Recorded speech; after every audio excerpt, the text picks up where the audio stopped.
기존 방송에서 제공하는 투자 정보는 투자 판단에 대한 조언입니다. 방송에서 제공하는 주식의 가치, 가격 상승 및 가격 하락에 대해서는 방송사에서 보장하지 않습니다.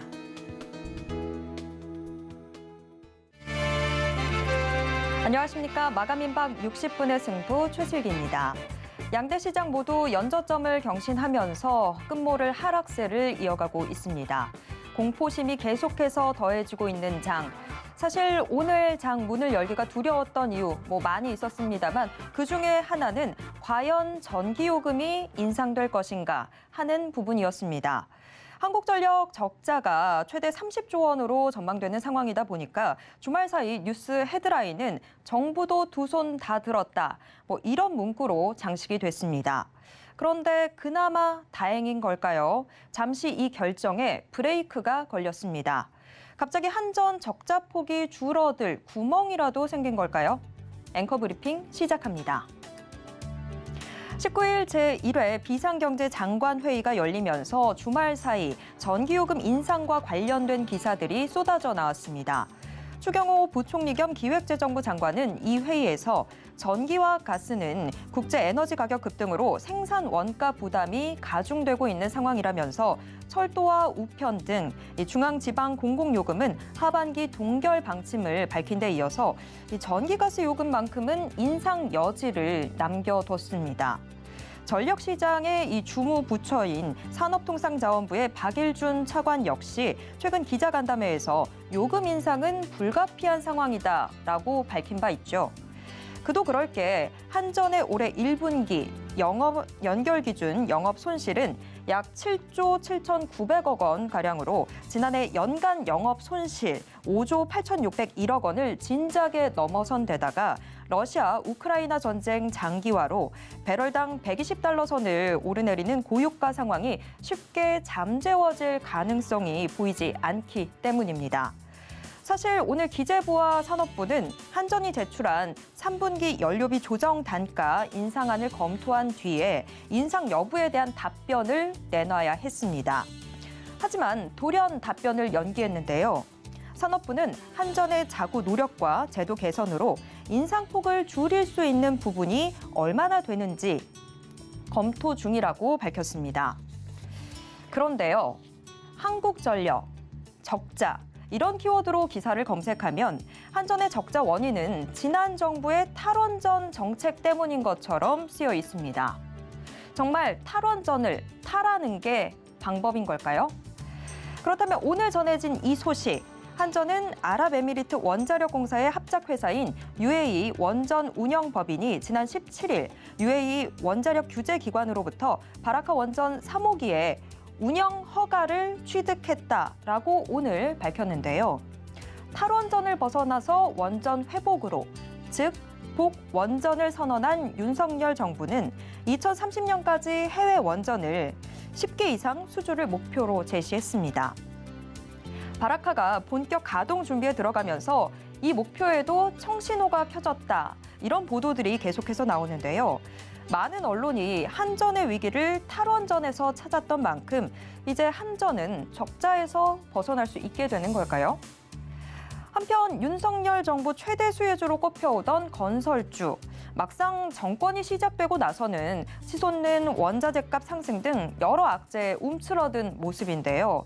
원전 사업에 힘이 실리면서 건설사 수주 실적 증가로 이어질지도 궁금합니다. 박일준 산업부 차관은 최근 기자간담회에서 사자성어, 이 거한 사위를 언급했습니다. 편안할 때 비상 상황을 대비해야 하는데 그러지 못했다라고 반성했는데요. 하지만 늦었다고 생각할 때가 가장 빠른 법이기도 하죠. 지금이라도 한전 그리고 건설주는 솟아날 구멍을 찾을 수 있을까요? 지금까지 앵커 브리핑이었습니다. 잠시 후에는 전문가와 함께 물가 상승으로 선택의 기로에 서 있는 한전, 복원전부터 또 건설주까지 다각도로 짚어보도록 하겠습니다.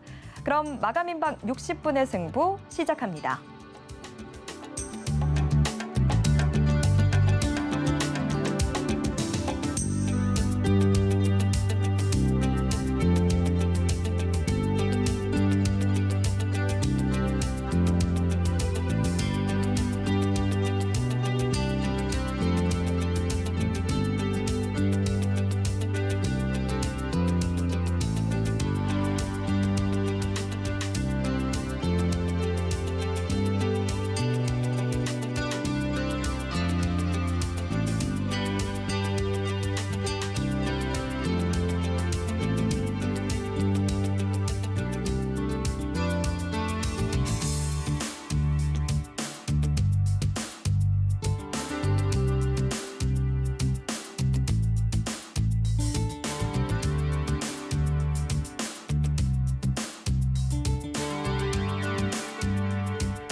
오늘 시장을 달군 주요 이슈 속으로 좀 더 깊게 들어가 보도록 하겠습니다.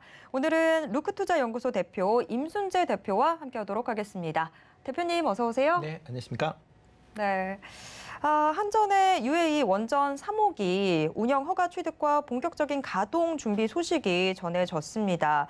한전이 2009년 한국 최초의 이 해외 원전 산업 신호탄 그 이후에 연달아서 지금 계속해서 신호탄이 쏘아 올려지고 있는데 이번 사업에서 주목할 부분이 있다면 어떤 게 있는지 이 부분 먼저 좀 짚어주시죠.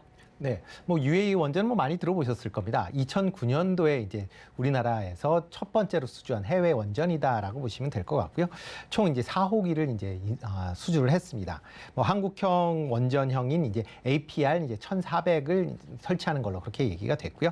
참여 업체는 뭐 한국수력원자력, 그다음에 한전기술, 그다음 두산에너빌리티, 그다음에 현대건설, 현대물산 등이 참여를 한 이제 컨소시엄에서 이제 수주를 했다라고 보시면 될 것 같고요. UAE 원전이 1호기, 2호기는 이제 작년하고 올해 초에 이제 상업 운영을 이제 본격적으로 지금 실시를 하고 있고요. 이번에 3호기 같은 경우는 이제 시험 운영을 인가를 받았다라고 보시면 될 것 같습니다. 이 외에 이제 지금 4호기 같은 경우도 지금 인가를 위한 뭐 지금 시범적인 그런 작업을 진행 중에 있다라고 보시면 될 것 같습니다. 특히 이제 이번 이제 시험 운영을 통해서 이제 어느 정도 안정이 된다라고 하게 되면 운영 기간이 끝나는 한 6개월 정도 후에는 본격적인 상업 운전이 가능하다라고 보시면 되지 않을까 싶습니다. 만약 이렇게 이제 4기가 다 운영이 된다라고 하게 되면 UAE 전체 전력 생산량의 25%를 원전을 통해서 이제 마련을 하는 그런 이제 상황이 된다라고 보시면 될 것 같고요. 이렇게 이제 원전에 대한 해외 수출이 이제 활발히 진행된다라는 거는 향후에 뭐 지금 UAE 원전이 이제 안정적으로 운영을 한다라고 하게 되면 해외 지금 국내에서도 해외 원전에 대해서 수주를 계속 노력을 하고 있습니다. 특히 이제 동유럽권으로 해서 체코가 뭐 대표적인 예고요. 그다음에 폴란드 같은 경우도 지금 원전을 계속 계획 중에 있다라고 보면 이렇게 이제 UAE에서 원전을 원활하게 잘 정상 운영이 된다라고 하게 되면 이쪽 부분에도 수주를 할 가능성을 좀 키울 수 있지 않을까라는 기대를 해보고 있습니다. 네, 지금 뭐 답변 속에서도 이야기해 주셨지만 UAE 원전 사업에는 많은 기업체들이 또 참여를 합니다. 한국수력원자력, 한전기술, 현대건설, 두산중공업 등이 하나 된 원팀으로 참여를 하는데 여기에서 이 주요 기업들 올해 어느 정도나 성장세를 가져갈지 이 부분도 좀 궁금해지기도 하고요. 또 워낙에 뭐 해외에 뭐 수출되고 이러면 K가 하도 많이 붙다 보니까 이 K 원자력 기술이 또 이 세계 시장에서 어느 정도의 지금 위상을 차지하고 있는지 이 부분도 좀 같이 궁금하거든요. 네. 답변 부탁드릴게요. 네, 예. 지금 뭐 원전 관련돼서 뭐 국내에서 지금 수출을 했는데 걔가 어느 정도인지는 잘 모르실 겁니다. 근데 지금 원전을 수출할 수 있는 나라가 전 세계 한 5개국 정도 된다라고 보시면 될 것 같고요. 그 중에 한 나라가 이제 우리나라라고 보시면 되겠습니다. 지금 수출 가능한 국가는 이제 한국, 미국, 프랑스, 러시아, 중국 뭐 이렇게 한 5개국 정도 된다라고 보시면 되는데요.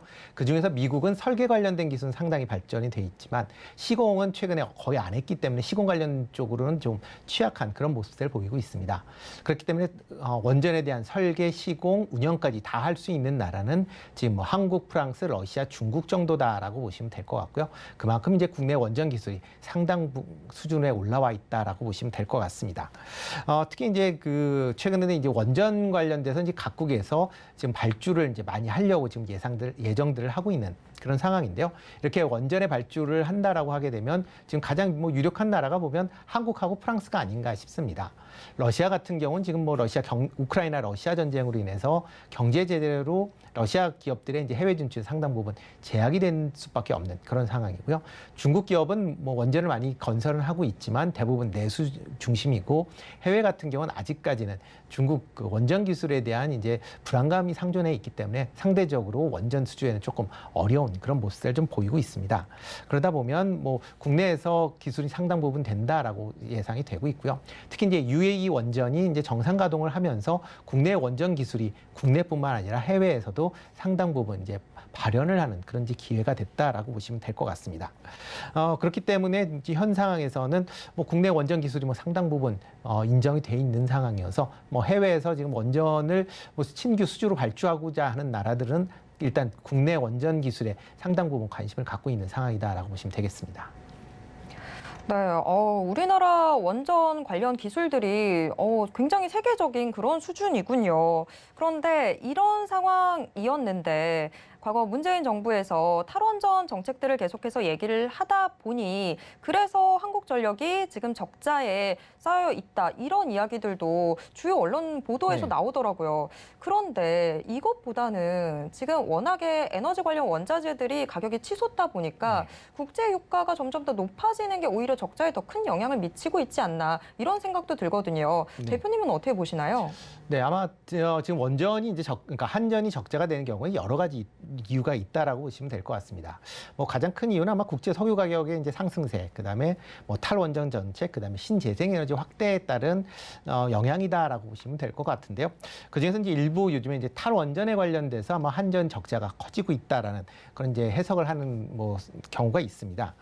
물론 이제 그러니까 이제 주 내용을 본다라고 하게 되면 탈원전 정책을 하면서 상대적으로 비용이 저렴한 원전 관련된 전력 비중이 줄고 그다음에 좀 비용이 비싼 뭐 LNG나 아니면 신재생 관련된 에너지의 그 비중이 증가를 하면서 관련된 이제 생산 비용이 증가하면서 한전이 적자가 커졌다라는 그런 얘기들을 좀 많이 하고 있습니다. 그렇지만 이제 원전 관련된 분야는 조금 다르게 생각해 보실 수 있을 것 같은데요. 일단 탈원전 정책의 효과가 아직까지는 그렇게 가시적인 상황이 그렇게 별로 없었다라는 겁니다. 실질적으로 지금 문재인 전임 정부에서 지금 원전을 폐쇄한 거는 이제 월성 원전 1호기가 지금 폐쇄한 거가 다다라고 보시면 될 것 같습니다. 다만 이제 신한울 원전 같은 경우에 이제 가동이 상당 부분 좀 지연이 됐다라는 부분이 있고요.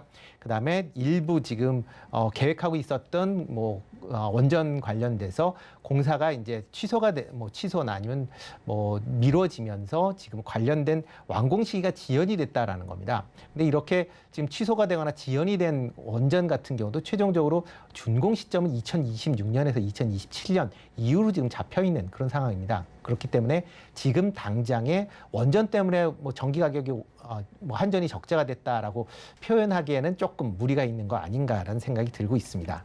그리고 뭐 실질적으로 원전 비중도 뭐 기존에 2016년도 26.8%에서 작년에 27.4%로 뭐 비슷한 수준을 유지를 했기 때문에 원전 관련된 부분을 강조하는 거는 뭐 약간 뭐 정치적인 그런 뭐 수식 어구다라고 보시면 될 것 같고요.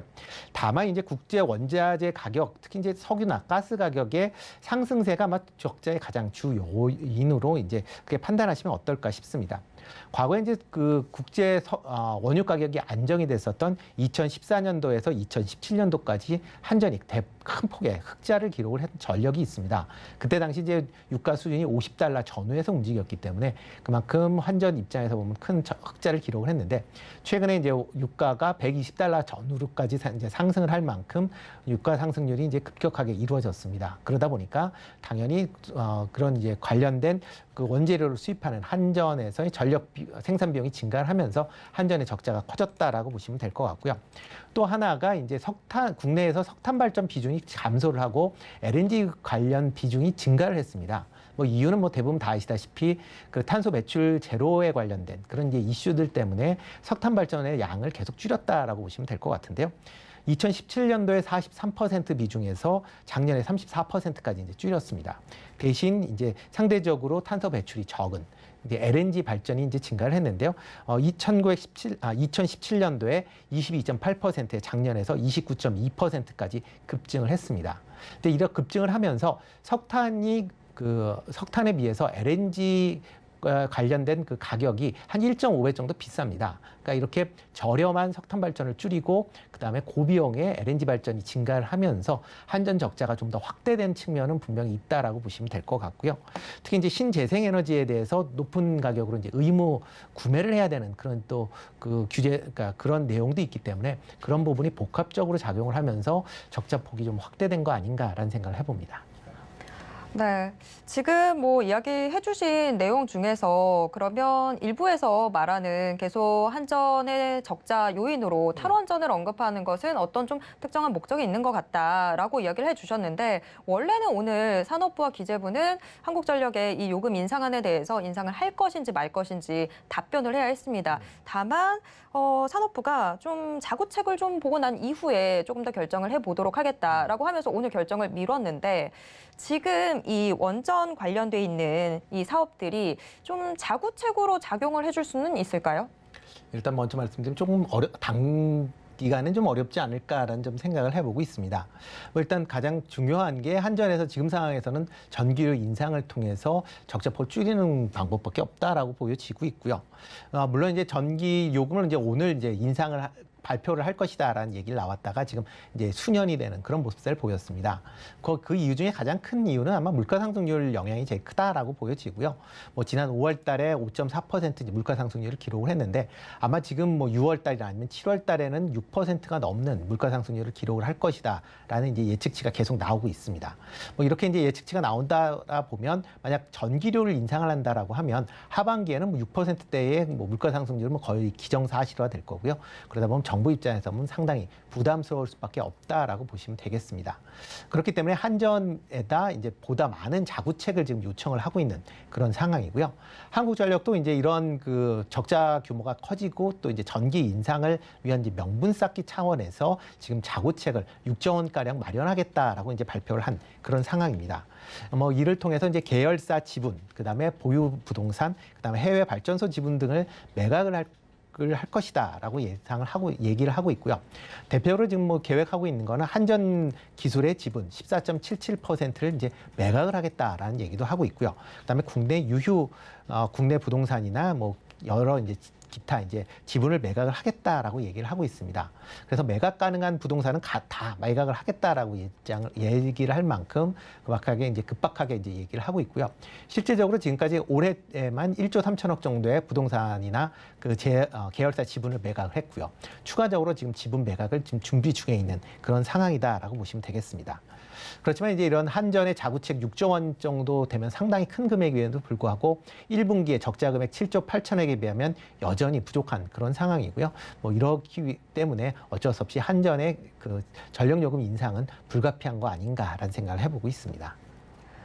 네, 지금 계속해서 한국전력 또 지금 전기요금 인상 원전 관련된 이야기들 나누고 있는데 지금 유튜브 통해서 우리 시청자분께서 댓글 하나 올려주셨습니다. 한국전력이 그래도 적자를 감수하기 때문에 제조업 경쟁력과 또 물가 안정을 이루는 면도 있다라고 생각을 하는데 지금 수출 경제 위주의 나라에서 탈원전을 안 하면 앞으로 우리 어떡하냐라고 이야기도 해주셨어요. 이 부분 대해서 지금 좀 어떻게 생각하시는지 네. 답변 부탁드립니다. 네, 일단 뭐 지금 모든 이제 국내 어려움 사항을 이제 한전에서 지금 다 받고 있다라고 보시면 될 것 같습니다. 그렇지만 이제 한전 같은 입장도 이해를 해야 되는 게 뭐 한전 같은 경우 뭐 국영기업 뭐 공기업이긴 하지만 만약 한전에서 적자 규모가 커진다라고 하게 되면 국민 세금이 그 안에 나중에 이제 들어가야 되는 그런 문제가 발생을 합니다. 그러니까 어떻게 보면 공기업이긴 하지만 민간 기업에 국가의 세금이 과연 들어가는 게 맞는 것이냐라는 것도 한번 생각을 해보셔야 될 것 같고요. 지금 현재 상황에서 이런 이제 한전이 이런 물가 관련된 상승에 대해서 받아주면서 국내 기업들의 경쟁력을 확보했다라고 생각을 하지만 과연 이런 확보가 과연 장기적으로 기업들의 경쟁력을 높일 수 있는 것이냐라는 건 또 다른 문제라고 생각을 합니다. 기업들은 뭐 적정한 비용이 상승하는 거에 대해서 그걸 통해서 기업 경쟁력을 확보해야 되는 거지 어떠한 딴 기업의 희생을 통해서 기업 경쟁력을 확보하는 게 과연 맞는 것이냐도 한번 생각을 해보시면 보는 게 맞지 않을까라는 생각이 들고요. 장기적으로 보면 이러한 상황이 지속이 되면 국내 기업의 글로벌 경쟁력에서 약화를 시킬 수 있는 그런 문제점도 발생을 할 수 있습니다. 그렇기 때문에 이게 뭐 어떤 게 맞는지는 정확하게 뭐 알 수는 없는 그런 상황이지만 한전의 이런 이제 과중한 이제 적자를 통해서 다른 기업의 경쟁력을 확보하는 거는 조금은 달리 생각해 보셔야 되지 않을까라는 생각을 해봅니다. 네, 한편 건설주 이야기도 또 나눠봐야 될 것 같습니다. 원래 윤석열 정부에 들어서면서 가장 큰 수혜가 기대된다라는 게 건설주였습니다. 뭐 부동산 시장 이야기도 있겠지만 원전 때문이었는데 지금 하지만 임기 시작 전의 주가 흐름에 비해서는 지금 상당히 좀 건설주들 저조한 움직임 보여주고 있습니다. 아무래도 뭐 정책 수혜주임에도 불구하고 이런 글로벌 시장의 타격을 건설주도 피해가진 못했던 걸까요? 네, 일단 뭐 정책 정책 기대감 때문에 올랐다라고 보여지고요. 정책 기대감뿐만 아니라 이걸 실행하는 데까지 이제 좀 시차가 발생을 합니다. 그러니까 지금은 시차가 발생하고 있는 그 중간 기간이다라고 보시면 될 것 같고요. 그러다 보니까 아직 정책의 방향성에 대해서 뭐 확정돼 있는 사항들이 없습니다. 그러다 보면 아직까지 이제 불안 심리 때문에 그동안 상승폭을 좀 반납을 하면서 횡보 국면에 접어들었다라고 보시면 될 것 같고요. 일단 이게 두 가지는 좀 나눠서 생각해 보셔야 될 것 같은데요. 원전 관련주 같은 경우는 지금 이제 원전 대표적으로 신한울 이제 3호기, 4호기를 건설 재개하겠다라고 이제 얘기는 하고 있지만 정확하게 어떤 시기에 언제쯤 재개를 하겠다라는 얘기는 아직 밝혀져 있지는 않습니다. 지금 일부 나오는 거는 2023-4년이나 2025년도에 아마 건설이 재개될 것이다라는 그런 얘기를 하고 있기 때문에 아직까지는 뭐 그런 원전 관련된 로드맵이 정확히 나와 있지 않은 상황에서 뭐 그동안에 어떻게 보면 이제 불확실성이 지금 주가를 이제 조금 끌어내렸다라고 보시면 될 것 같고요. 뭐 건설주 같은 경우도 물론 원전 관련된 이제 수혜를 기대를 한다라고 보시면 될 것 같은데 그보다는 이제 주택 경기에 관련된 부분이 좀 더 민감하게 작용한 거 아닌가라는 생각을 해보고 있습니다. 뭐 일단 주택 경기 관련돼서 뭐 여러 가지 이제 정책들이 아마 조만간 발표가 될 예정인데요. 아직 발표 전이기 때문에 그리고 또 이렇게 뭐 재개발, 재건축 관련된 또 뭐 이슈들이 나오면서 주택 가격이 재상승할 수 있는 가능성은 아직도 열려 있는 그런 상황입니다. 그러다 보면 정부 입장에서도 신중한 그런 이제 그 주택 공급 정책이나 아니면 건설 관련된 정책이 발표될 수밖에 없는 거고요. 그러다 보면 아직까지는 그 발표 전까지는 불확실성이 좀 커지는 그런 상황이다라고 보시면 되겠습니다. 또 이와 더불어 이제 경기 둔화에 대한 우려감도 뭐 최근에 모든 뭐 건설 뭐 원전뿐만 아니라 전체 업종에 지금 다 미치고 있다라고 보시는 게 좀 맞지 않을까라는 생각이 들고 있고요. 일단 높은 인플레이션이 계속 지속이 되면서 각국 중앙은행의 이제 인플레이션을 잡기 위한 기준금리 상승은 뭐 불가피한 그런 상황이다라고 보시면 되고요. 아마 기존 인플레이션이 정점을 찍기 전까지는 아마 이렇게 경기 둔화에 대한 우려감, 그다음에 그런 불확실성이 계속 시장을 좀 억누르지 않을까라는 그런 우려를 좀 하고 있습니다. 다만 이렇게 이제 경기가 계속 이제 둔화가 된다라고 하게 되면 건설 업종들은 이제 또 경기 부양을 위한 또 인프라 투자에 대한 기대감이 또 다시 불거질 수도 있다라는 것도 감안을 하시는 게 어떨까. 뭐 당장은 아니지만 아마 경기 둔화가 좀 더 본격화되면 아마 내년 정도에 또 다시 경기 부양에 대한 이슈가 또 불거질 수도 있으니까요. 그거에 대해서 대비도 하시는 필요는 있지 않을까 싶습니다. 네, 지금까지 이슈 분석 이야기 함께 나눴습니다. 임순재 대표와 함께했습니다. 대표님 고맙습니다. 네, 고맙습니다.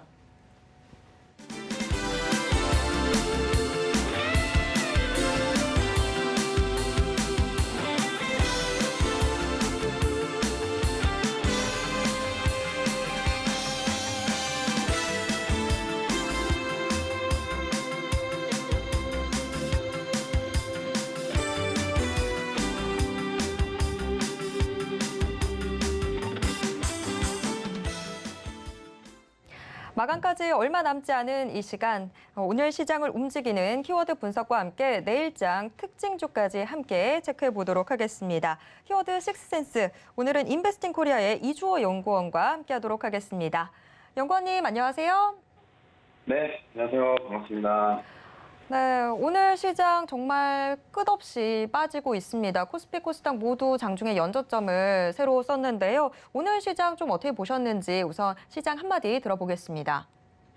네, 일단 지난주 미국 증시가 다우존스 같은 경우들은 이제 원자재나 뭐 천연가스부터 시작해서 국제 유가가 하락하면서 하락 마감했고요. 그리고 나스닥 같은 경우는 대형주 위주로 반발 매수세가 들어오면서 상승 마감을 했습니다. 근데 이제 상승 마감을 해줬고 특히나 이제 가상화폐 같은 경우도 주말에 좀 급등해주는 모습이 나왔는데 오늘 이제 국내 증시 같은 경우는 코스피 장 초반에 살짝 오르는 듯 하다가 2,400선 이탈을 했고 코스닥 같은 경우에도 거의 4%가량 빠지면서 지금 계속적으로 하락 압력을 받고 있는 상황입니다. 특히나 이제 작년 6월부터 사실 코스피 같은 경우는 신고가를 터치를 하고서 3,300선을 갔다가 지금 사실 1년 동안 지금 계속 빠지고 있거든요. 그리고 이제 작년 6월부터 빠지기 시작을 했는데 작년 10월이랑 12월 동안은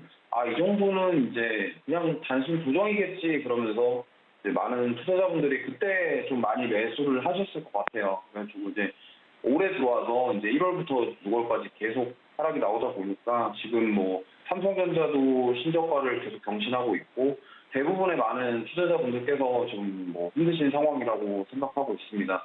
특히나 이제 지금 뭐 너무하다 싶을 정도로 안 빠지는 종목이 없는 그런 상황이고 특히나 이제 미국 그 긴축에 대한 부분, 그리고 75bp 인상, 그리고 다음 달에도 75bp 예정되어 있고, 그리고 이번 주에 파월 의장 연설도 있고, 이제 하반기 연준에서 하반기 정책에 대한 발표가 있습니다. 근데 그 발표 이후에 이제 또 어떻게 될지 그런 불확실한 부분들, 그리고 이제 투자자들의 투심 자체가 너무 이제 안 좋다 보니까 투매가 많이 나오고 있는 상황이에요. 그리고 이제 앞으로 이제 인플레이션에 대한 부분들이 계속 남아있고 경기 침체의 우려가 계속 있는 상황이기 때문에 투자자들 입장에서는 와 이거는 앞으로도 더 빠지지 않을까에 대한 부분들 그러다 보니까 정말 매수세 자체가 없는 그런 시장이기 때문에 빠지는 것도 빠지는 거지만 아무래도 뭐 매수랑 매도에 의해서 매도가 더 많으면 빠지고 이런 게 아니라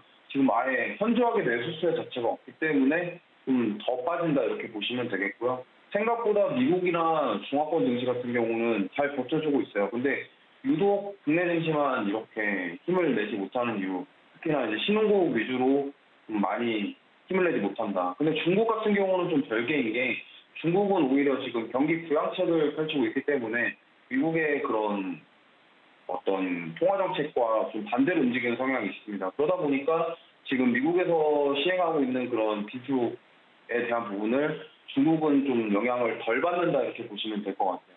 중국 같은 경우도 사실 우리나라처럼 신흥국이긴 하지만 어쨌든 미국과의 반대되는 그런 정책 때문에 오히려 좀 피해갈 수 있는 그런 상황이라고 보시면 되겠고요.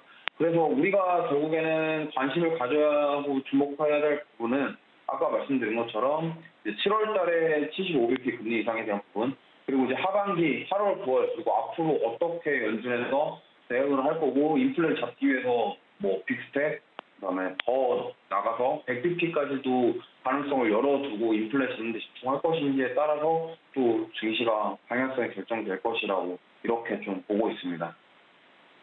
네, 결국에 계속해서 미국의 통화 정책 또 금리 정책에 대해서 우리가 관심을 가져봐야 될 것 같은데요. 자, 그럼 오늘의 인기 키워드도 화면을 통해서 확인해 보도록 하겠습니다.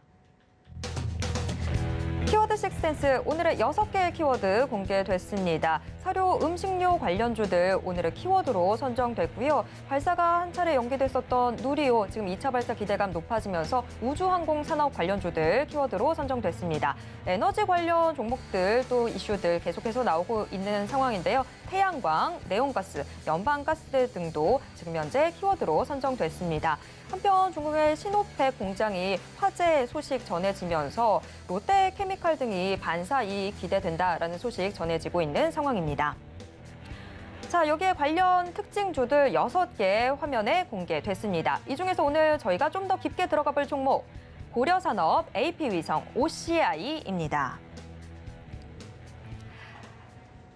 네, 오늘의 특징주까지 모두 공개가 됐는데요. 우선 첫 번째 고려산업 이야기부터 해봐야 될 것 같습니다. 고려산업 오늘 고일까요, 스톱일까요? 네, 저는 고라고 말씀드리고 싶습니다. 이거 제가 지난 방송에서도 고려산업 얘기를 했었는데 그때 이제 조정받고 추가 상승 여력이 있다라고 말씀을 드렸는데 오늘 이제 강한 상승이 나왔거든요. 결국에는 지난주부터 계속되는 이 하락장 속에서 최근 움직이는 섹터가 이제 비료와 산업, 사료 등 농업 관련주들이 좀 강한 모습 보이고 있습니다. 특히나 이제 식량 가격 상승에 의한 모멘텀이 살아있고, 뭐 이 종목 같은 경우는 저번에도 말씀드렸다시피 뭐 어떤 실적이라던가 이런 그런 실적 모멘텀이 아니라 이렇게 외부적인 이슈 그리고 식량 그런 가격의 상승에 대한 부분에 대한 수혜를 받을 것으로 예상되기 때문에 움직이고 있고, 최근에 계속 좋은 흐름 보이고 있어요. 좋은 흐름 보이고 있고, 저는 이제 오늘 좀 상승이 나왔는데 이제 오늘 당장 따라가시기보다는 조금 더 조정을 받았을 때 그때 매수하시는 게 좋을 것 같고요. 그리고 이제 에그플레이션 관련해서 계속 이슈가 있기 때문에 앞으로 이제 이 부분이 더 가속화되고 지금 러시아 우크라이나 전쟁 자체가 끝날 기미가 거의 안 보이고 있어요. 그렇기 때문에 앞으로 추가적으로 시세를 줄 가능성이 조금 더 있다. 저는 이렇게 보고 있기 때문에 지금 뭐 이렇게 막 계속 급등락하고 있는 종목인데 사실 이렇게 하락장에서 수익을 챙겨갈 만한 섹터가 어떻게 보면은 이런 쪽인 거라고 저는 생각을 해요. 지금 펀더멘탈 좋고 뭐 여러 가지 회사 앞으로 성장성이 있는 종목들이 대부분 다 하락하고 있어요. 특히나 이제 뭐 코스피 시총 1위부터 10위까지 대부분의 종목들이 하락을 하고 있고 코스닥도 마찬가지고요. 그렇기 때문에 지금 오히려 뭐 경기 방어주들을 모아가야 되는 거 아니냐 뭐 이렇게도 얘기를 하시는데 물론 좀 길게 보신다고 한다면 당연히 지금이 어떻게 보면은 또 저가 매수의 기회가 될 수도 있겠으나 저는 이제 만약에 지금보다 더 빠진다면 코스피나 코스닥이 조금 더 빠질 수가 있기 때문에 저는 뭐 이렇게 좀 오히려 인플레이션 관련주들을 좀 공략해 보시는 것도 좋은 방법이라고 생각을 하기 때문에 고려산업은 일단 고이긴 한데 살짝 조정을 받았을 때 매수하시는 게 좋겠다 이렇게 말씀드리고 싶습니다. 네, 이어서 우주항공 키워드도 빠르게 확인해 보도록 하겠습니다. AP위성 특징주로 선정해 주셨는데 AP위성 고일까요, 스톱일까요? 네, 이 종목은 스톱이라고 말씀드리고 싶어요. 왜냐하면 지난주에 누리호 발사 결함 때문에 연기가 된 부분 이슈가 나오면서 이틀 만에 이 종목 거의 25% 빠졌거든요. 근데 오늘 이제 다시 내일 누리호 발사한다라는 것 때문에 그 기대감으로 또 급등이 나와서 18% 정도 급등이 나왔습니다.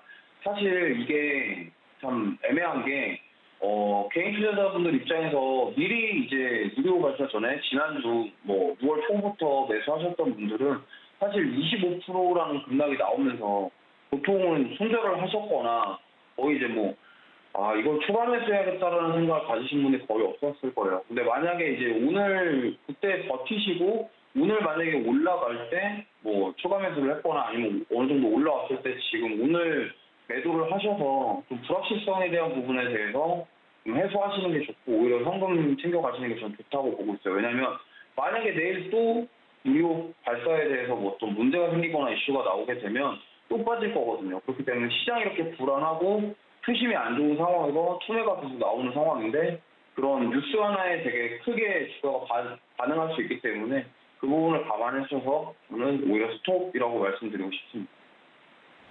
네, 마지막 특징주도 빠르게 확인해 보겠습니다. OCI 고일까요, 스톱일까요? 네, OCI는 고라고 말씀드리고 싶습니다. 지금 지난주 미국 증시 중에서 ETF 중에 가장 주목을 받고 좋은 흐름 보였던 게 바로 태양광 ETF거든요.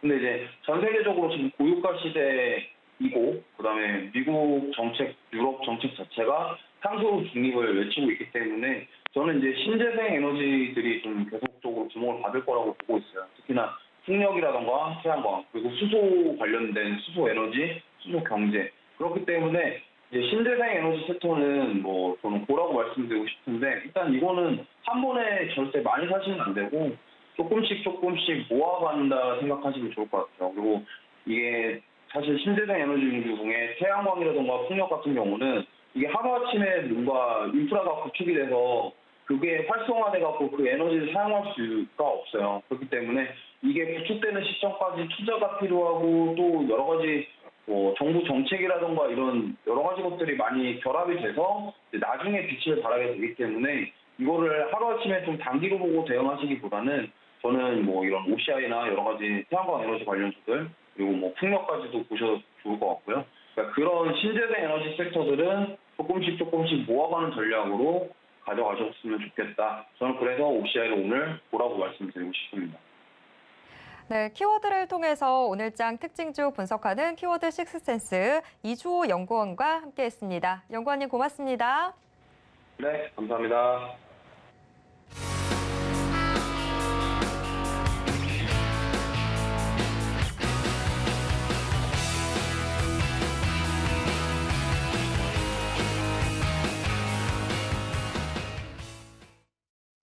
장 마감까지 이제 정말 얼마 시간 남지 않았는데요. 동시호가 상황 확인해 보도록 하겠습니다.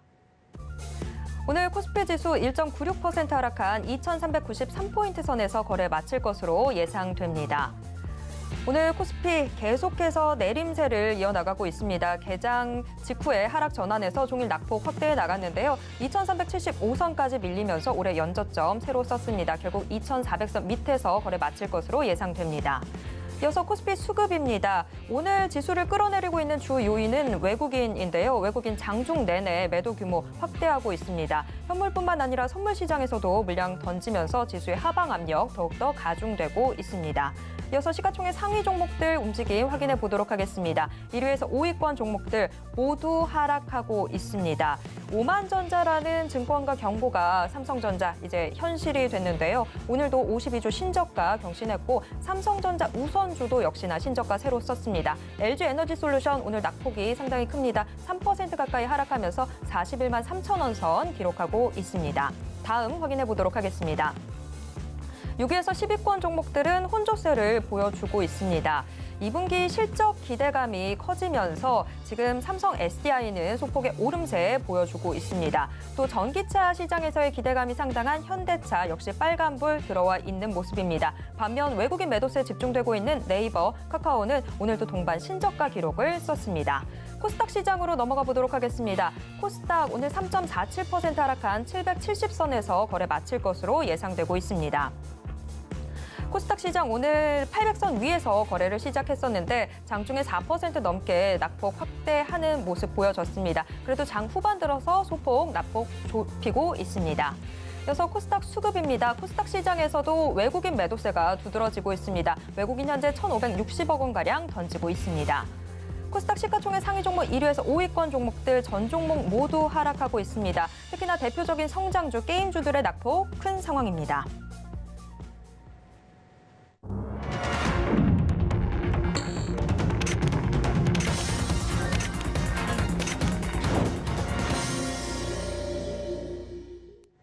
네, 장 마감 후에는 이정수 파트너와 함께하는 신의 한 수 시간이 이어집니다. 서울경제 리드온 이정수 파트너가 장 마감 이후에 시장 정리와 또 특징주 함께 분석해드리고 있는데요. 지금 이정수 파트너 연결돼 있습니다. 파트너님 안녕하세요. 네, 안녕하세요. 신의 한 수의 이정수 파트너입니다. 네, 계속해서 시장 빠질 거다라고 이야기해 주셨던 부분들이 있는데 역시나 오늘도 양대 시장 모두 하락했습니다. 오늘 시장 좀 어떻게 보셨는지 가져오신 특징주와 함께 분석 부탁드립니다. 네, 자, 일단 시장이 계속 빠지고 있는 부분들은 이게 비정상이 아니고요. 원래 우리나라 시장은 원래 이랬습니다. 코로나 때문에 이제 시장이 2021년도에 굉장히 좋았죠. 2020년도 그때서부터 빠지고 나서부터 계속 올라오는 부분들을 경험을 하고 나서, 그러니까 경험이 적었던 이제 개인 투자자들은 지금처럼 이렇게 하락하는 부분에 대해서 굉장히 당황스러울 텐데요. 제가 전문가 생활 16년 동안 이렇게 떨어지는 경우가 거의 80% 이상이었습니다. 그러니까 아주 지금 정상적인 흐름을 과거에 있었던 흐름처럼 지금 나오고 있는 부분들이라 저는 이게 당황스럽거나 그러지 않아요. 오히려 이 흐름이 과거에 있었던 기억을 회상을 시키면서 역시 한국 시장이구나. 원래 한국 시장이 이렇습니다. 어떠냐면은 종목들은 보듯이 대형주들도 5%, 7%, 10%씩 떨어지고 코스닥 종목들은 더 많이 떨어지고, 그러고 나서 많이 떨어진 거에 비해서 이제 반등이 좀 작고, 그래서 반등이 나오기는 합니다. 그리고 또 떨어지고. 이런 흐름들이 2009년도, 10년도서부터 2015년도, 16년도까지 거의 10년 동안 그래 왔었어요. 이런 식으로 움직였던 게 있었습니다. 어쨌든 그렇게 이제 움직이는 시장의 흐름들이 그동안 2010년도부터 2015년도까지 15년 동안은 그랬다고 치면은 여러분들도 조금 이 시장에 대해서 이해할 필요는 있습니다. 그리고 지금 시장의 악재 부분들에 대해서는 이미 벌써 많이들 얘기를 했고, 그 악재에 대해서는 여러분들도 다 알고 있겠지만, 근데 이제 시장이 빠지면 악재들은 또 다시 새로운 게 또 튀어나오게 돼 있습니다. 근데 아직 그런 부분에 대해서는 얘기가 나온 건 없죠. 그게 이제 악재가 새로운 게 나올 거니까 조심해라 이런 얘기보다는 원래 빠질 때에서는 악재가 또 악재를 또 다른 걸 또 불러오기도 하고요. 시장이 상승할 때에서는 호재가 또 다른 호재를 또 생성을 시켜가지고 올리기도 하고 그러는 건데, 그래서 지금은 장이 떨어지고 있으니까 또 빼고 싶은 세력들, 지금은 이제 외국인들이죠. 외국인들은 열심히 파는데 쟤네들은 자기 나름대로의 그 기준을 가지고 파는 거예요. 쟤네들이 뭐 아무 생각 없이 파는 게 아니고요. 과거에서도 맨날 그 사면은 이거 장에 빠지고 있는데 왜 쟤네들을 맨날 살까? 이렇게 예전에서 한 15년 전에 제가 궁금한 적이 있었는데 결국은 시장이 상승장으로 올라가더라고요. 그리고 막 상승장에서 맨날 올라가는데 외국인이 맨날 팔아요. 그래서 쟤네들 왜 맨날 팔까? 결국은 하락장이 찾아오더라고요. 이런 것처럼 외국인들이 맨날 팔면은 그 파는 거에 대한 이유는 나중에 찾아오게 되고요. 사면은 왜 맨날 사는지 그 이유가 나중에 찾아오게 됩니다. 근데 지금은 쟤네들이 맨날 팔면 쟤네들이 왜 파는구나라는, 그러니까 왜 저렇게 팔지라는 부분들이 우리는 나중에서 그거를 뉴스와 기사로 이제 접하게 될 텐데 그 뉴스와 기사가 뭐가 나올지 저도 모릅니다. 왜냐면은 그 뉴스와 기사를 쟤네들이 어떻게 만들어낼지 모르니까. 과거에 뭐 그리스처럼 또 어떤 나라가 또 망하게 생겼다라든지 뭐 유럽이 또 신용위기로 또 망하게 생겼다 뭐 이런 얘기가 나오든지 그러면 전 세계가 망하게 생겼다 그러든지 아니면은 뭐 과거에 무슨 모기 사태처럼 뭐 또 다시 이제 서브프라임 같은 그래서 뭐 부동산 또 부실이 또 전 세계를 또 강타를 할 건지 아니면은 뭐 은행들이 또다시 휘청휘청 거린다라든지 아니면 우리가 알고 있는 정말 큰 굴뚝 성장주 기업들 이런 것들이 미국도 우리나라도 뭐 이렇게 위험하다 뭐 이런 얘기가 나올지 그건 알 수가 없어요. 근데 나중에서 경제가 안 좋아지고 경제가 쪼그라들고 안 좋아지고 성장이 멈추고 경기 후퇴기로 내려가다 보면은 이제 그런 기업들도 뭐 하나씩은 뭐 튀어나오기 마련이니까. 그래서 그게 비정상이 아니고 원래 경제가 돌아가다 보면 안 좋기도 하고 좋기도 하고 그러는 건데 어쨌든 지금 밑으로 빼고 싶어가지고 쟤네들이 열심히 매도하고 있는 모양새고요. 그 물량들을 개인 투자자들은 지금 물타기를 시도를 하고 있는데요. 아직 바닥이 찾아오지는 않았습니다. 물론 종목들이 많이 빠졌기 때문에 이제 미국 시장이 오늘은 휴장입니다. 근데 만약 미국 시장이 오늘 아니고 내일 이제 열리고 나서 반등에 성공을 한다 그러면 잠깐 동안의 단타는 나올 수는 있어요. 근데 그렇다 그래서 미국 시장이 계속 올라가거나 그러지는 않을 거고요. 그 잠깐 동안의 단타 동안에 만약에 종목들이 반등 나오고 올라오면 그때서 좀 비중을 다시 좀 줄여야 됩니다. 왜냐하면 다시 또 떨어질 거거든요. 그래서 만약에 미국 시장이 내일 모레네요. 그렇죠. 내일 모레 이제 상승으로 마감을 해서 우리나라한테 영향을 준다 그러면 이렇게 올라올 때 우리나라 종목들이 올라가면 잠깐 동안의 단타는 가능합니다. 그렇게 되면 단타를 하고 나서 계속 냅두면 안 되고요. 또 떨어져요. 그럼 또 떨어지면 미국 시장도 충격적으로 더 빠질 수 있고 우리나라도 충격적으로 더 떨어집니다. 그러니까 반등이 나와도 그렇게 좋아하지 마세요. 2,500 가든 2,600 가든 많이 올라가면 많이 올라갈수록 우리가 1층에서 떨어지는 것보다 3층에서 떨어지면 더 아프죠. 그런 것처럼 올라오면 올라올수록 더 떨어지는 폭이 더 커진다고 보시면 됩니다. 지금 시장이 그래요. 그래서 완연한 지금 하락장 속에 있기 때문에 반등 나오면 비중을 줄이려고 노력을 해야 되지 지금 뭐 단타로 들어갔다 물렸으니까 냅둬봐야지 내지는 지금 아무 생각 없이 그냥 물타기를 하고 반등 주면 손절을 해야 되는데 아니면은 물타기를 했으면 또 저점이 깨지고 많이 밀려 내려가게 되면 들어갔던 거마저도 근데 지금은 타이밍이 아니거든요. 그래서 지금은 함부로 타이밍 잡았다가는 들어가자마자 더 깨지기만 하니까 아직은 타이밍이 안 됐습니다. 그래서 미국 시장을 내일 오늘은 휴장이니까 내일 열리는 거 봐서 미국 시장이 빠지면 더 관망하면 되고요. 미국 시장이 올라가면 한번 단타를 한번 들어가 볼까? 이런 식으로 이제 어느 정도 좀 깨질 수는 있습니다. 근데 어쨌든 아직은 타이밍이 안 됐으니까 현금화 대응을 잘 돼 있는 사람들은 기다리면 돼요. 그래서 여러분들한테 6월 2일서부터 계속 현금화 대응을 얘기를 했고요. 6월 2일, 6월 3일, 그래서 6월 10일까지 계속 현금화 대응을 했습니다. 그리고 그때 당시만 하더라도 아침에 실전 매매 정수에서 들었던 종목들이 수익이 났다가 손실이 났는데 제가 아래 못하지 않고 5% 정도 지금 손실이 있는 거 빨리 잘라버려라. 앞으로는 종목들이 빠지게 되면 10% 정도 깨져 있는 건 깨진 게 아니다. 그러니까 지금 손실이 작을 때에서 빨리 손절을 해라. 라는 얘기를 제가 마치 이 시장이 급락한다라는 걸 본 거와 같이 마치 그 타임머신을 타고 미래를 갔다가 보고 온 것처럼 제가 굉장히 강하게 확고하게 얘기를 했거든요. 그래서 아마 대응하신 분들 꽤 많을 텐데 저는 당연히 지금 같은 이 흐름이 정상적으로 보기 때문에 저는 이렇게 될 줄 알았어요. 그래서 뭐 삼성전자를 비롯해서 저점이 다시 깨질 것이고 종목들이 지금 빠지고 있는데 이 빠지는 폭이 지금 이 정도에서 이 정도까지 더 나올 거니까 하락 10단계까지 있는데 2600 깨질리기 전까지 해서의 흐름은 1단계도 시작한 거니까 이걸 힘들다고 생각하면 안 된다. 앞으로는 엄청 힘들 거기 때문에 현금화 대응을 꼭 해라라는 얘기를 6월 10일 전까지는 계속 얘기를 했거든요. 근데 지금은 늦었습니다. 지금은 이미 종목들이 20-30%가 미끄러져 내렸기 때문에 지금은 손절대응은 늦었고 조만간에 재수 좋게 운이 아주 좋게 반등을 주면 그때서 비중을 좀 줄이는 전략을 취하시는 게 좋겠다 말씀을 드리면서 시장은 더 빠집니다. 반등조도 더 빠져요. 그거는 알고 계셔야 된다 말씀을 드리면서 종목 두 가지 빠르게 한번 살펴보도록 하겠는데요. 먼저는 고려산업입니다. 자, 고려산업. 자, 음식업종인데요. 음식업종이 아니고 그 사료 관련주 쪽인데요. 지금 오늘 유일하게 좀 강하게 움직이는 것 중에 하나가 아닌가. 물론 이거 말고도 한 70개, 80개 종목들이 강세를 보여주긴 했어요. 근데 뭐 대부분 종목들 거의 95%는 다 떨어졌죠. 올라간 이유는 러시아 우크라이나 전쟁이 장기화될 거라는 전망 속에서 글로벌 식량 위기 우려 지속인데 우크라이나 대통령이 7월달 이제 곧 7월달인데 그때서부터 본격적인 전 세계 식량난이 예상이 된다라는 얘기를 했고 그리고 지금 글로벌 공급난을 겪고 있는 이 상황에서 세계 각국들이 올 들어서 50건 이상의 식량 수출 제한 조치를 했습니다. 그러니까 이제 국내 식품업계라든지 소비자의 부담들도 커지고 있고 전 세계 사람들도 마찬가지 부담감들이 더 커지고 있죠.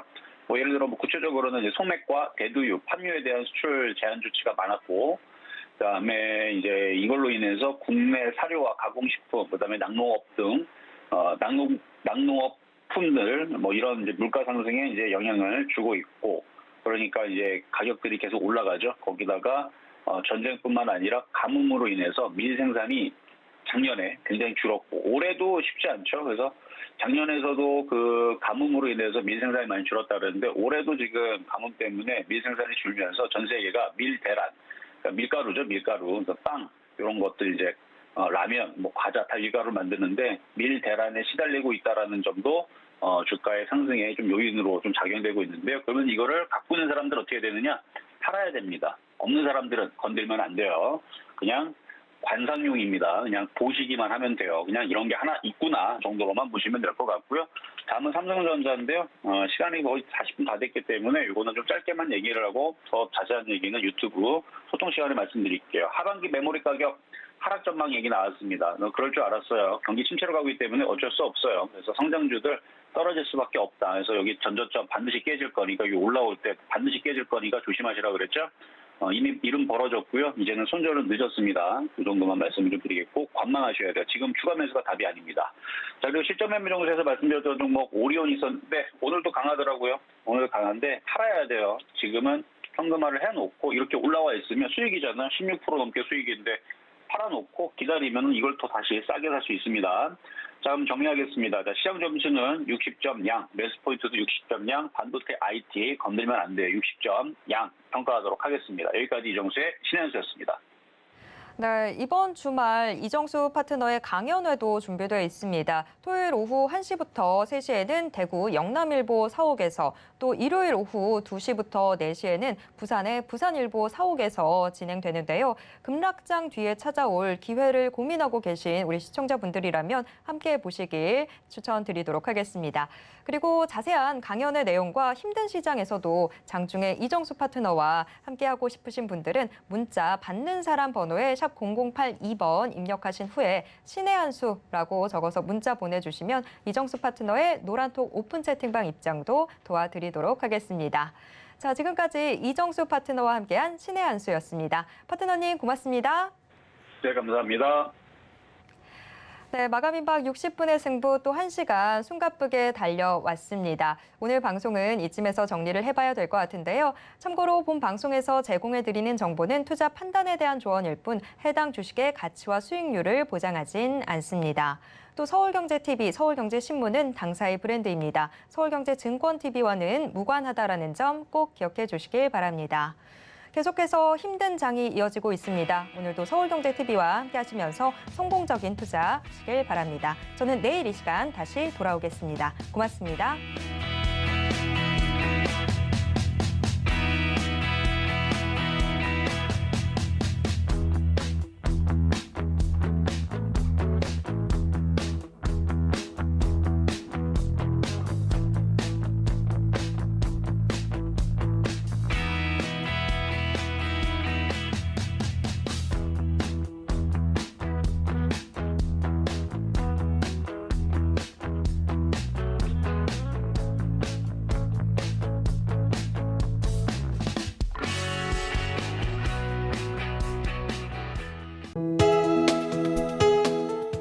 방송에서 제공하는 투자 정보는 투자 판단에 대한 조언입니다.